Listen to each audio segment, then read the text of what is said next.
Welcome to Sid's Art. So today we are trying out resin art once again. आणि माझ्याकडे याचे फक्त 2-3 कलर्सच आहेत. सो मला काहीतरी यानेच बनवावं लागेल. फ्लावर आहे तर विचार केला पिंक कलरनी का नाही बनवू. आणि the other one is a blue shade that I have used. किती सॅटिस्फाईंग आहे ना हे बघायला आणि खूप छान दिसतंय. And the best part is, you don't even know how the art is going to turn out, how your final product is actually going to look like. Desired patterns draw केले आणि overnight dryingला ठेवलं and was waiting for how the final look is going to be. Next day, checked out the blue one, it was perfect. But the pink one had 2-3 spots which was sticky. म्हणून मला हा जुगाड करावा लागला.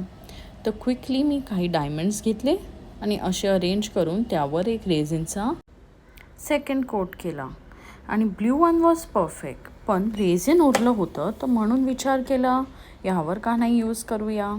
Again overnight सोकिंगला ठेवल्यावर बॉर्डरवर golden कलरनी paint केलं and the final product is ready your.